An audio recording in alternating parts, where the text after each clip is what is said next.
Halo teman-teman, masih kembali bersama saya, Michael, peserta Latsar CPNS BPSDM Propsu tahun 2022. Pada video kali ini, saya akan membahas mengenai manajemen ASN. Selamat menyaksikan. Apakah teman-teman tahu apa itu manajemen ASN?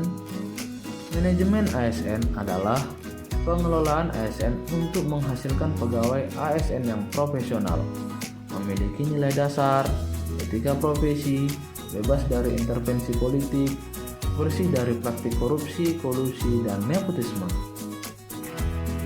Kedudukan pegawai negeri sipil adalah sebagai unsur aparatur negara yang berfungsi sebagai pelaksana kebijakan publik, pelayan publik, dan perekat dan pemersatu bangsa.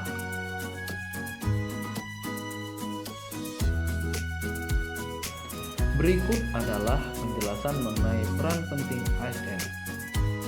Yang pertama, ASN sebagai pelaksana kebijakan, di mana ASN dituntut untuk penguasaan terhadap skenario. Skenario yang dimaksud adalah kebijakan yang telah dibuat oleh kepala pemerintahan. Kebijakan adalah serangkaian keputusan atau tindakan yang dikeluarkan oleh pejabat yang mempunyai otoritas, misalnya presiden, menteri, gubernur, bupati, atau wali kota. Berikut adalah contoh ASN sebagai pelaksana kebijakan. Kebijakan ini dituangkan dalam bentuk perundang-undangan. Kebijakan ini kemudian diikuti dan ditindaklanjuti. Bisa juga kebijakan ini dalam bentuk peraturan pemerintah, peraturan daerah, peraturan presiden, dan peraturan menteri. Dan kebijakan dibuat guna menindaklanjuti kebijakan yang lebih tinggi. Aspek-aspek kebijakan diantaranya 1. Aspek perencanaan 2. Aspek keuangan 3. Aspek barang dan jasa. Berikut adalah penjelasan mengenai aspek-aspek kebijakan. Yang pertama, aspek perencanaan. Semua program dan kegiatan diawali dengan perencanaan.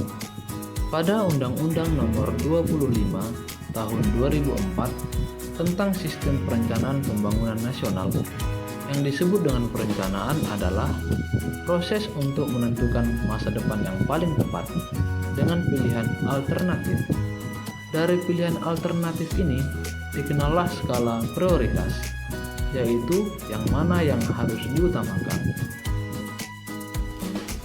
Pada aspek perencanaan terbagi beberapa pendekatan. Yang pertama, pendekatan bottom up planning, di mana pendekatan perencanaannya berawal dari bawah ke atas. Contohnya, perencanaan yang berawal dari musrembang desa, dilanjutkan musrembang kecamatan, dan berikutnya musrembang kabupaten sampai ke pusat.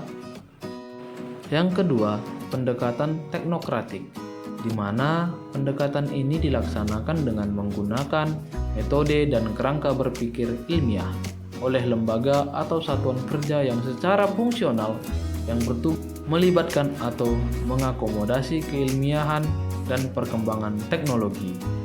Yang ketiga, pendekatan politik, di mana pendekatan ini bersumber dari janji-janji kepala daerah pada masa kampanye.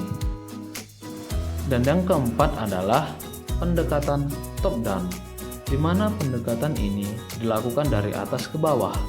Contohnya telah dibuat undang-undang bahwa CPNS harus mengikuti pelatihan agar menjadi PNS 100%, dan kebijakan tersebut harus diikuti para CPNS.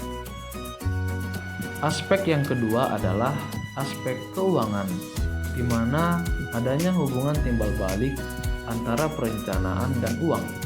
Begitu juga pada saat menyusun anggaran, tidak boleh lari dari perencanaan. Pada saat menyusun perencanaan, telah diberikannya batasan pagu, dan perencanaan pun hanya bisa disusun sebatas pagu yang telah diberi tersebut, dan harus sesuai dengan program dan kegiatan yang telah direncanakan pada Renstra. Kita masuk kepada peran ASN yang berikutnya. Peran ASN yang berikutnya adalah ASN sebagai pelayan publik. ASN dituntut memposisikan dirinya sebagai pelayan, bukan dilayani. Jika seorang ASN diangkat, berarti dia siap untuk melayani masyarakat. Dan peran ASN yang terakhir adalah ASN sebagai perekat dan pemersatu. ASN berfungsi, bertugas, dan berperan untuk mempererat persatuan dan kesatuan NKRI. ASN senantiasa setia dan taat sepenuhnya kepada Pancasila, UUD 1945, negara, dan pemerintah. Bagaimana teman-teman? Apakah sudah paham mengenai manajemen ASN dan peran ASN?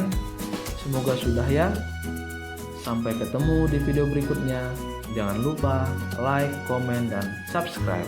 Dan juga nyalain loncengnya ya. Terima kasih.